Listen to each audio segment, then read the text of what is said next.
अब अभी तक तो मैंने आपको बताया था जो यूनिट वेक्टर यूज़ करके बताया था। अब मैं आपको एक्सेलरेशन की वैल्यूज़ बताता हूँ यूजिंग वेक्टर्स ओनली, यानी क्योंकि अल्फ़ा जो है ये भी हमारी एक वेक्टर क्वांटिटी होती है और आर भी वेक्टर क्वांटिटी है, ओमेगा और वी भी वेक्टर क्वांटिटी है। तो डायरेक्टली इनका यूज़ करके मैं आपको ए की वैल्यू बताता हूँ। सबसे पहले आपको वी बार बताता हूँ। वी बार आपकी आई थी ओमेगा क्रॉस आर, ठीक है। इसको हम ऐसे डिनोट करते हैं ओमेगा क्रॉस आर। ये क्रॉस क्या है? क्रॉस प्रोडक्ट वाला क्रॉस है, ठीक है। अब इसकी वैल्यू इसकी डायरेक्शन देखनी होती है तो वो समझाता हूँ। सबसे पहले अगर एक पार्टिकल ऐसे रोटेट कर रहा है, यानी अगर ये इसका थीटा है, ठीक है, और ये इस तरीके से ओमेगा से रोटेट कर रहा है, तो ओमेगा की डायरेक्शन क्या होगी?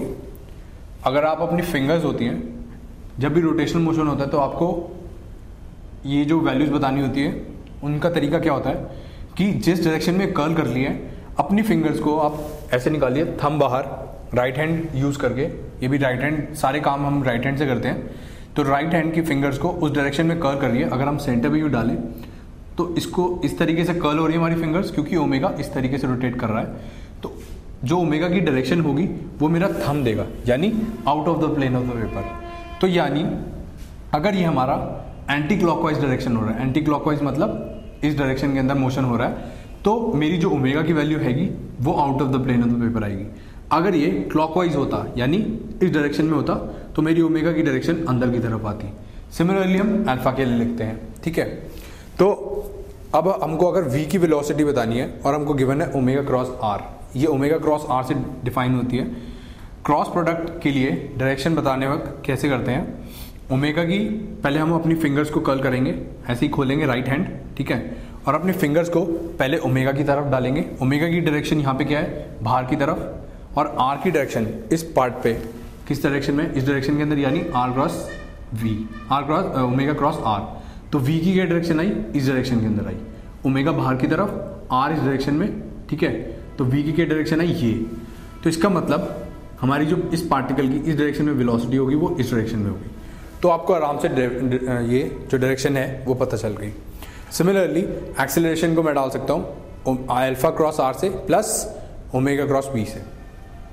अब यहाँ पे डायरेक्शन देखनी है, अल्फा की वही बाहर की तरफ है, आर की डायरेक्शन इस तरफ है, तो ये हो गई हमारी 80, ठीक है। ये मैंने आपको बताया था 80 प्लस an।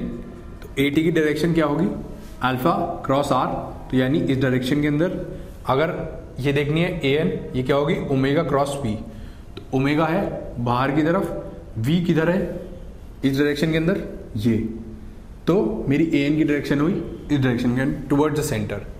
तो ये मेरी डायरेक्शन आ गई। अब एक और चीज़ बताता हूँ, जैसे 80 की वैल्यू ये है और an की वैल्यू ये है, तो मैंने आपको रिजल्टेंट मेथड बताया था।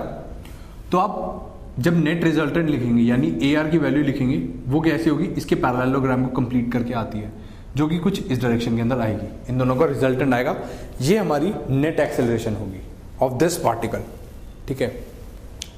अब जो रोटेशनल इक्वेशंस है, जैसे मैंने आपको बताई थी लीनियर इक्वेशंस ऑफ मोशन, उन्हीं के एनालॉगी ये मोशंस हम यूज करते हैं, ये इक्वेशंस यूज करते हैं। जैसी थी हमारी v is equals to V naught plus 80। Similarly यहाँ पर आएगी omega is equals to omega naught plus alpha T. A का एनालॉगी अल्फा, ओमेगा का एनालॉगी v, ठीक है। तो v नॉट क्या थी? हमारी इनिशियल वेलोसिटी। ये हो गई हमारी इनिशियल एंगुलर वेलोसिटी, ये फाइनल एंगुलर वेलोसिटी, ये एंगुलर एक्सेलरेशन और ये time. Similarly theta is equals to s is equals to u t plus half AT square थी, हाफ AT स्क्वायर।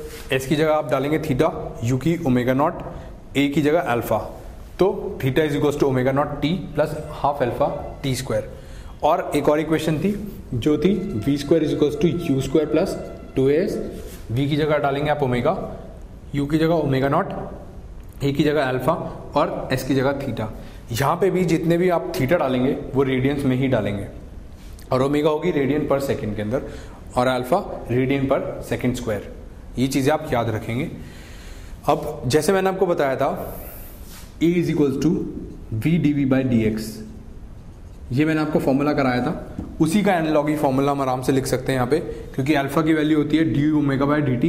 इसको डी थीटा से ऊपर नीचे मल्टीप्लाई कर देते हैं और इस डी थीटा को इस डी ओमेगा के साथ नीचे कंबाइन कर देते हैं और यहाँ पर इन दोनों को कंबाइन कर देंगे तो D theta by D T की वैल्यू क्या होती है ओमेगा, तो इसका अल्फा आ गया omega D omega by D theta.